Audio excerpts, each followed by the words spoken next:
Ladies and gentlemen, good evening. Good evening to you guys out there again. This is Dorrel coming straight to you out of Central Florida. And this evening I am coming to you because we start a brand new channel called the Reggae Tree.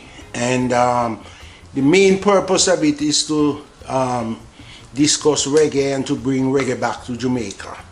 You know, where it belongs and thing. And what we are doing, we are going around and finding the people that migrate from Jamaica to England and you know, bring the culture and the music with them and establish it to the world.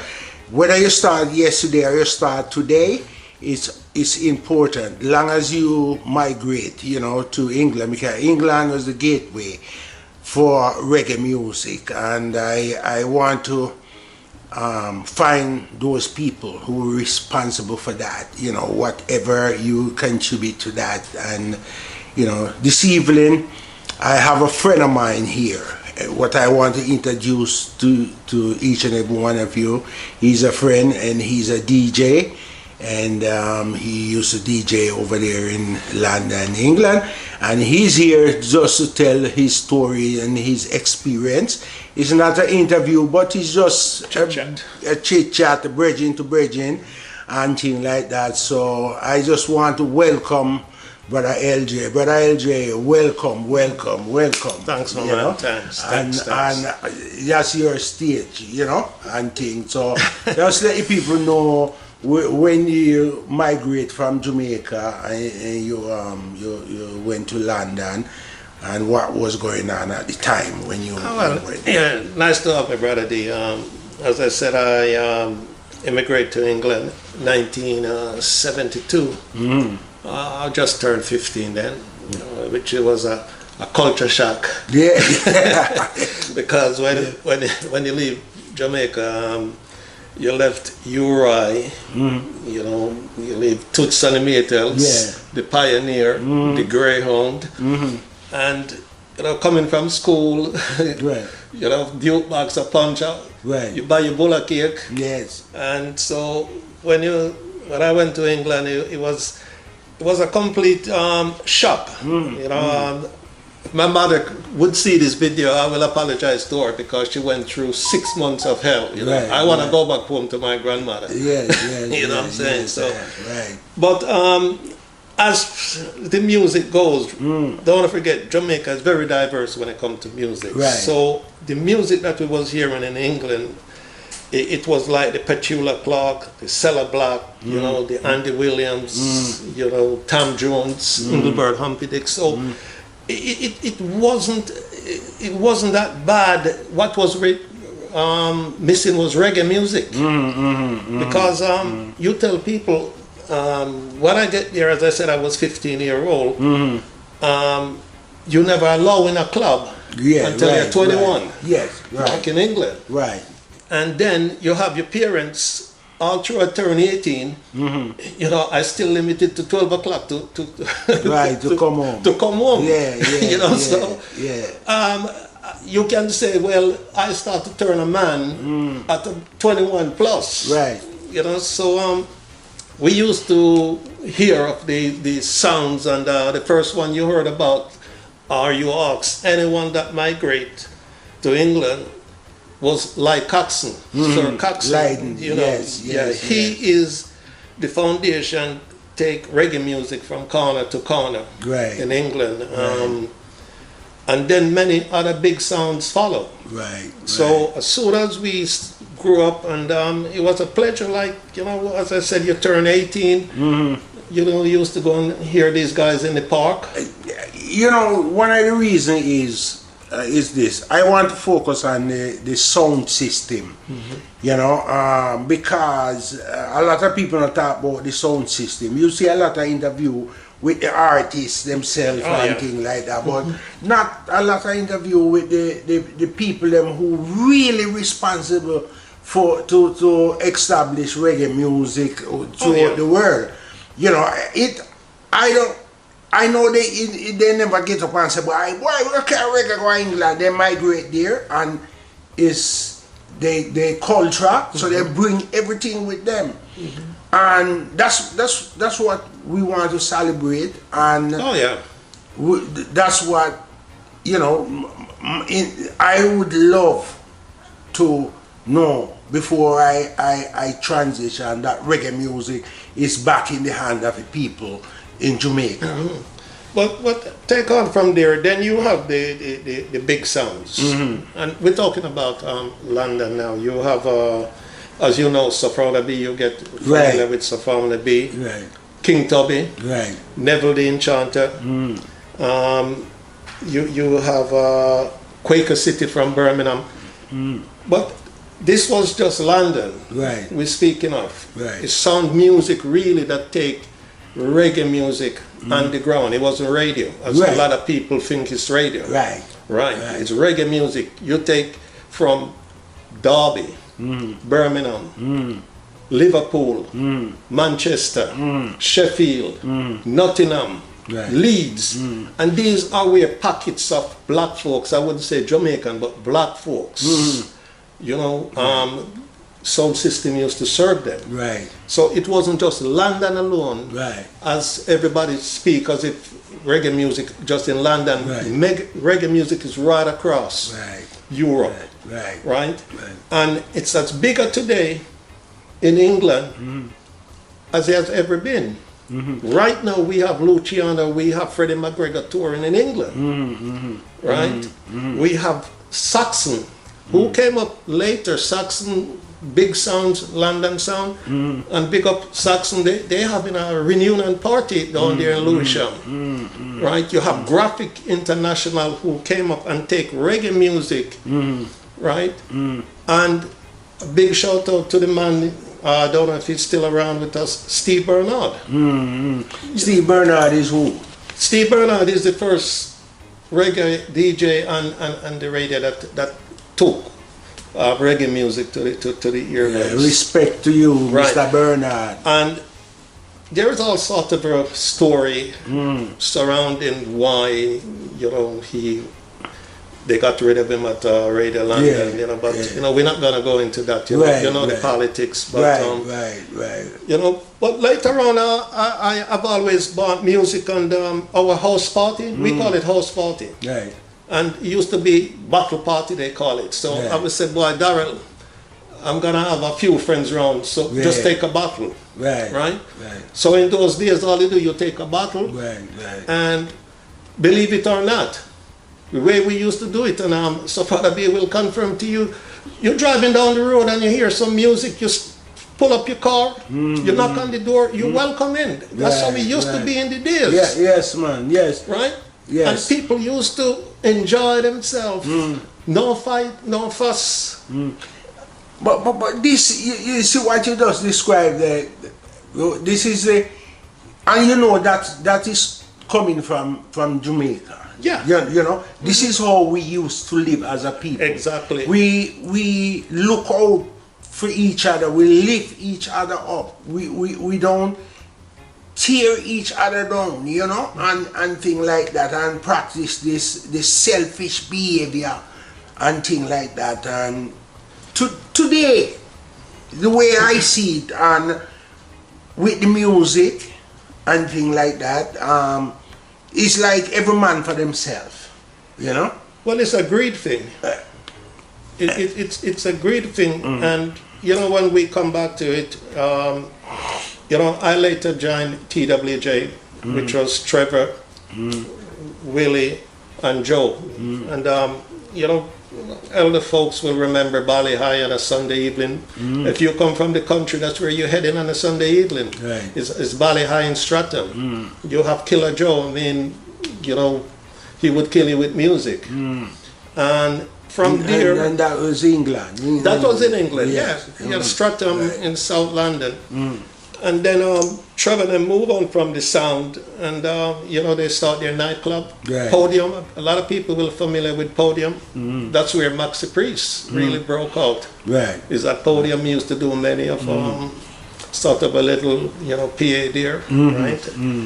And then move on from podium to night moves, which I played at night moves for 5 years in Shoreditch for 5 years. Running, I went on to Basque in Birmingham. You know, I also sort of visit places like Amsterdam, Germany, Dortmund, Germany, and reggae music is alive on the continent. You know, Jamaica is lacking behind in reggae music. Yes. And I don't care who wanna say I'm talking rubbish. You know, no, it's not rubbish. I happen to agree with you 150%. Yeah, Errol Dunkley with OK Fred. Topped the #1 chart in France. You imagine that, right? It's not an English speaking country. It's French. But Errol Dunkley made #1 with OK Fred. Right?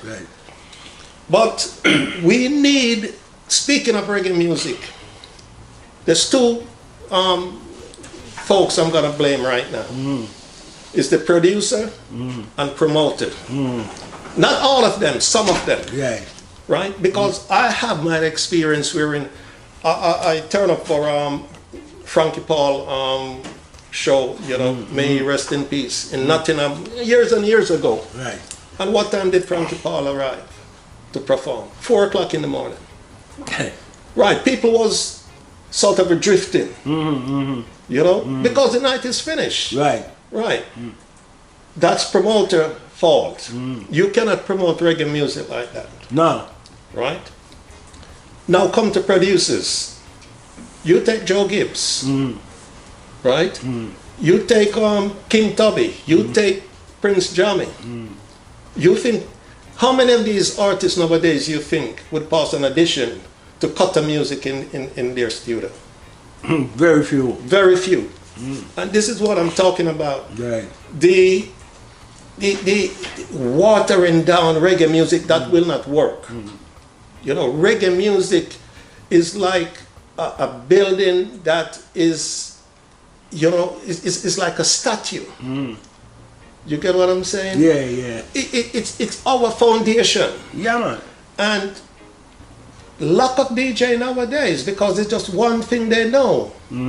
Is this you know, I call it hip hop. I don't know what they call it. Well, it is. It is hip hop in a different form.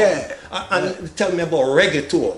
Is it reggaeton or reggaeton or something they call it? Reggaeton. They just lift that off of it, and they don't even recognize because they just lift it and call it them own. And this is the abuse that reggae music is taking, because I have a different take on the music and the awards that they give out.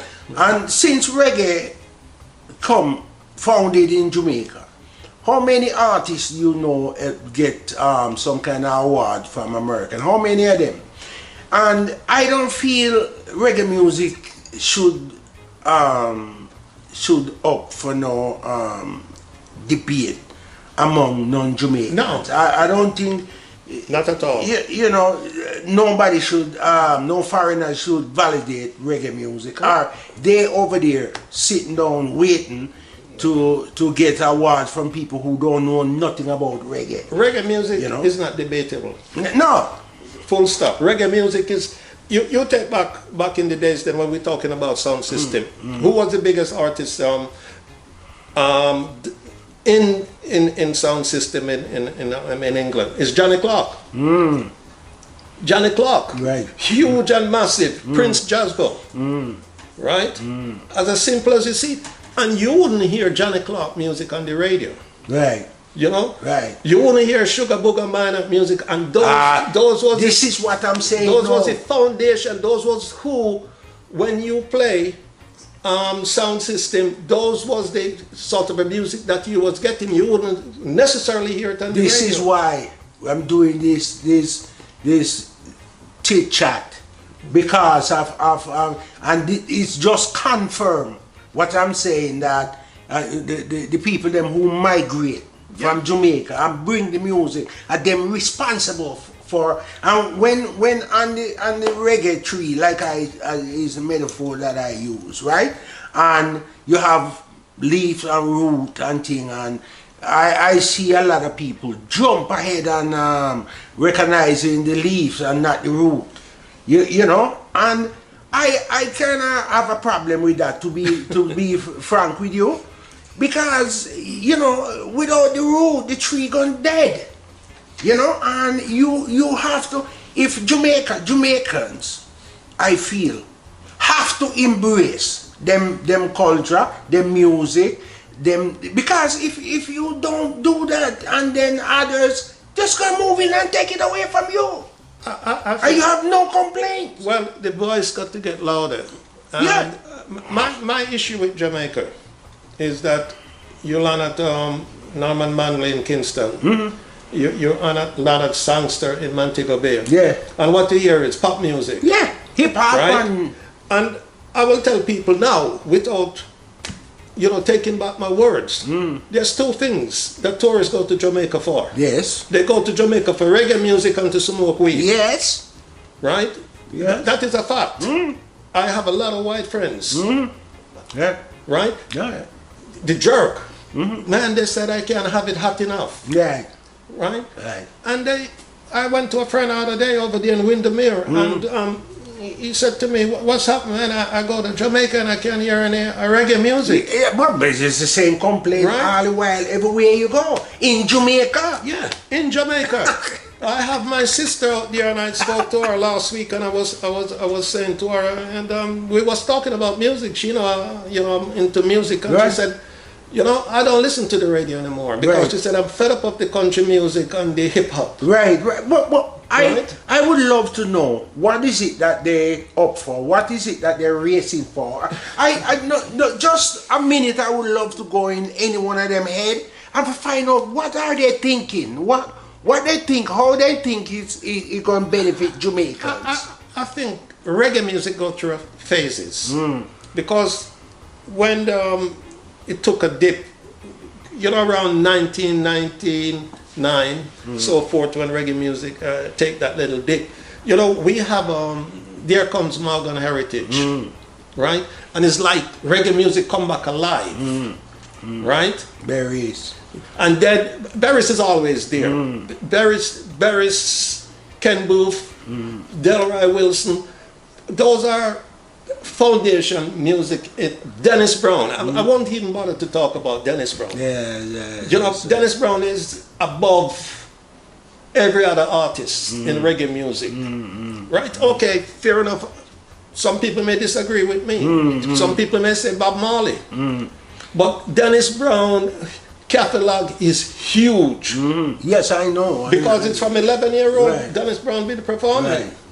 But then again, who used to play Dennis Brown music? Sound system. Yes. Right? Yes. Because all these artists that used to give us music, what they did, they signed up for big record label. You don't hear of them anymore. Or the stuff that they produce, right, is watered down. You hear what I'm saying about watering down? You cannot water down reggae music. Nah, man. You know? Nah, man. Rubbish. And that's why you can never ever take sound system away, because sound system is the only one that play foundation music, the culture, the Burning Spear, the Prince Jazzbo, the I-Roy, the U-Roy, the Big Youth, you name it. LJ, hear me now. You might have some youngster will look on you and I and say, them after them time then go and but you see, we are so advanced in our mind. Yes, we are a certain age, and we can listen to good music, and wherever it come from, whatever time, whatever year, we can accept good music. But one thing we won't accept is garbage. Exactly. You see what I'm saying? Because sure, we know what good music is, you know, we know the garbage. Well, that's why I said you got to put some blames on the promoters, because these artists are young. Right. Yeah. You know, if you look at the artists that are coming out of Jamaica now, they're young, and they need to be coached. They need to be disciplined. You know, making a Randy video or a Ranchi video, I will tell them now, people is more watching the video than listening to you. Right. Right. Right. It's true. You know, and that's It's what true. they don't realize. Right. It's true.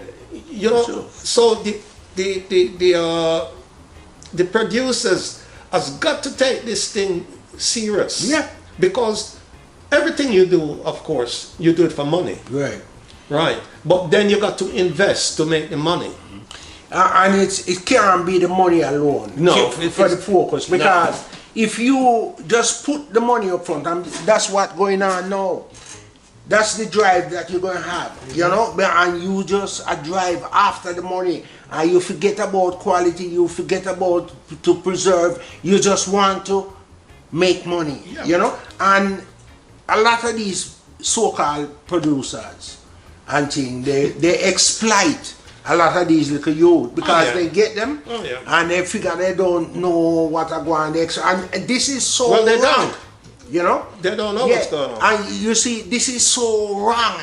You understand? Because I always ask the question, why is it that if it's money they're going after, why is it the artist, the producer, everybody can make money? Why it always have to be the producer or the whatever and you know, and the artist go home and can buy sugar for giving kids and food. That can't be right. What kind of human are you? But you just touched the point. Is to them it's about the money, it's not the feeling. Because back in the early days, back in England, right, you have Jackie Edwards, Pat Kelly, right, Winston Groovy, Nicky Thomas, Owen Gray, right? You have all these guys. And this is just a 6 of them of name, right? But they would perform before 50 people, and you would think these guys is performing in the Yankee Stadium. I think it was for the love of it. Yes. Because 50 people are having a little dance and promote bring Pat Kelly there. What kind of big money you think he's getting? It's right? But they love what they was doing, and they was our savior. Yeah. At that time. Yeah. You know, they were our savior at that time. And still, they have foundation music you never heard on the radio. So sound system is the backbone of reggae music. Right. Right? Then come pirate radio. Right? Because you have Radigan, of course, but I tell people now, Radigan only used to play for London crowd because Capital Radio only, I think it's 25 miles radius. But there was a person before him. Yeah, that was Steve Barnard. Right. And then you have Tony Williams. Right. Right. But when you listen to everybody said Radigan bring reggae music to England, I think they've been misinformed. Of because course they Capital Radio on the stretch, I think it's 25 miles radius. 25 mile radius maybe take you over to Harrow, Middlesex. That's the other side of England. It don't even take you down to Luton. Never mind. So what about the people outside London? Who was embracing them with reggae music? Right?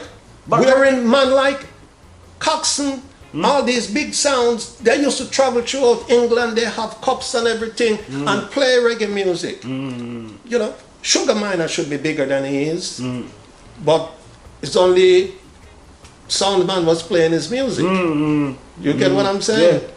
Yeah. You know. This LJ, I tell you, this is what I am talking about. The tree, on top of the tree, and the root don't get recognized, and you know the people, the real people, them that bring reggae music over there and thing. And you just touched on Radigan a while ago, and I watch about videos, and videos. You know, and I always ask a question. I look in the crowd and I see 90% of the audience. I would say 99% look like you and I. And so I says, then who we bringing reggae music to? Because if all the crowd in there, 3/4 of them, look like you and I, who if you come from the island or you descend from any island or anywhere on the continent of Africa or anywhere, you know about reggae music. So who you bring it to? I want to know. Well, let's say you find, and in every society you go, you find people who wouldn't go to the place I go and rave. Right? You find people who just go into a club wherein you got to dress up in suit and tie and things like that. I like to dress down sometime. And I don't want anyone to get it wrong that I used to be jumping from party to party. I've never been jumping from party to party, but the music is always in me. Right? You go to the park, you know, it's like Easter now. I can guarantee you know, somewhere in London in some park you have 2 or 3 sound systems set up, right? And the sound system is the one that play the foundation music, that play the music I play sometime, and people say, I never hear that music before. Or I will play Dennis Brown, and they've said, I never hear that Dennis Brown before. Right. You get what I'm saying? You're not gonna hear it on the radio. Right. You know? Right. But back in the days in Jamaica, on a Friday evening, you could turn on your radio. As a matter of fact, right? I was with my sister up there in Cherry Hills, Red Hills, right? On a vacation, and I heard this thing about 8 o'clock in the evening, man, and I said, oh, somebody having a party. Guess what? The guy opened his car boot, and it was just like in the days, you know, a crowd of people, and they was having a party with JBC. And that's how the radio used to be in Jamaica. From Friday evening until Sunday morning. You know, whatever that goes on in Jamaica, when it comes Sunday, it's a supple, smooth, quiet day. But we don't have that anymore. No, it's not there. But I visit there. I go to Jamaica, and I said, this is Jamaica. You know, I have a friend that visit there, and he says to me, he says, they was driving to the hotel, and he said, Dorrel, the only time I recognized I was in Jamaica is because I was driving on the left-hand side of the road. You know, because he said, I don't recognize nothing. You know, I get off at the airport, just like what you said, because he's American, right? And he said, get off at the airport, I hear this American music. You go to the hotel, they have the American food. Where is Jamaica? I said, I don't know. I want to ask them that question. But, you know, we're dealing with a different generation. And it's got to be sad for them. Because like you and I here sitting down talking about our way we was brought up, the way we enjoy ourselves, they're not going to have any of that. They're not going to have anything to talk about. The only thing that they're going to have to talk about is their failure. You know, and there is great opportunity, right, for someone to take up the reign in reggae music right now. Because remember, reggae music take a hit. Peter Tosh, he went early. Garnet Silk, he went early. Jacob Miller, he was only 27. Huge prospect, right? But reggae music always bounced back, right? It's still alive in Europe, but we want it back in Jamaica. Back in Jamaica, right? We need to take it back to Jamaica. The radio station, the television station, the producers. Right, it's like Anthony B. He have a music out right now, and that's the only music I hear in a long time that sound like reggae music that I can go on there and punch it. And back in the days, that would be, everybody would hear about it. But the nonsense drown out the few good music out there at the moment. Right. And it's got to stop. Yeah, it have to be. You have to stop. It have to stop. And Jamaicans, I would say to all of you, if you are Jamaicans and you want to join this journey, because we have to bring reggae music back to Jamaica, and we know reggae music, we know what it should be, and we don't need nobody overseas to validate us, our music. You understand? So if you believe that reggae should remain, you know, in Jamaica, you come and join the fight, because we're fighting for our life, and that's our culture, and we have to stand up, and we have to claim it, and we have to bring it back. Don't take it for no joke. It's not a joke. Other people don't see it as joke. Remember, it's our thing, and come and join us. Reggae music belong to Jamaica, and we're going to bring it back. We want to hear it on the radio, in the dance hall, on the street, in the car trunk, everywhere. We want to hear reggae music in Jamaica. We want to have jerk chicken on every corner. We want it to be Jamaica, not foreign. Not foreign. You understand? Jamaica. Yeah, and we got to clean it up as well, because back in the days, there's no music I can recall that I couldn't play before my mother. Right. Right? Now, music are literally X-rated. Right? The language, and you know, the sort of the music that they're producing, it incite violence as well. Music's supposed to be harmony, love, peace, happiness. Right. That's, to me, that's music. You know, I would never play a record that gonna incite somebody or let somebody, you know, pick up blow somebody marrow, blow somebody this kind of garbage. You get what I'm saying? You know, I think about harmony. You know, I think about love when you play. That's why you play with feeling. Right. And I don't think these DJ nowadays is really cutting it, is getting it. It's playing that music. They're only thinking about the next paycheck. Yes. Right? We got to get back to morals in reggae music. Right. We got to take it back to the street in Jamaica. Yes. Right? Yes. Producers, there's a lot of talented artists out there. Don't ruin them before they get the chance to mature and show their ability. Yes. Right? Yes. You know, nurse them. Right. Like in the olden days, like when you walk through Studio One, that when you walk in Channel One, none of them ever walk into that studio being mature. But they nurse them. Yeah, right. There you have people, elders that nurture them and tell them, say, look, exactly. Look, youth, you know, do this and do that, and you know, I'll say to some of the elders too, don't talk down to them, talk with them. Exactly. You know? And take a youngster and you know, take him under your wing and show him, say, look, you know, look out for this and look out for that. A youngster, you must sit down and listen.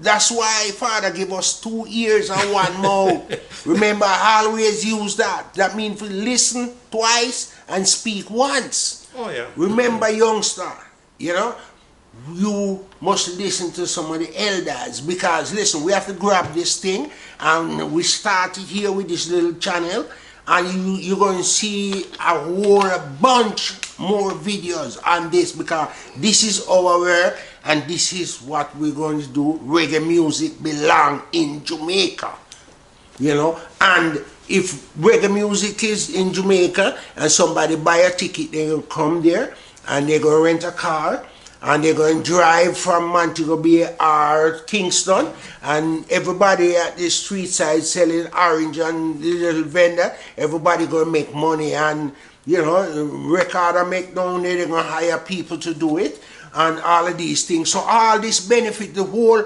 will lift the whole country up. Why you can't see? Yeah, well, reggae music could be the second economy, apart from tourism in Jamaica, if it run properly. Yes. And if the DJs decide to play reggae music. Right. Because there's a lot of reggae music out there to be played. Yes. You know, we just touched the surface of Right. it. Right? Right. Right. And don't forget, you know, from pirate radio, especially in England, you know, because as I said, the radio station played the watered down thing, independent radio, but pirate station take it to another level. Right, and big up man like Daddy Ernie. Right. You know, Right. you know, Gamma Spence, You know, and all those guys who take reggae music to the street. Yeah, man. You know, Graphic International. Yes. Right? Yeah. And big up Saxon. Enjoy the reunion party. Only pity that I can be there to hold some oldies. Yeah, man. Yeah. I tell you, LJ, man, it's a pleasure talking with you. And, you know, you shall see a lot more video with LJ and I and things like that. And, you know, this is not a long thing we are on. But we just want to let you guys know what's going on. And there's...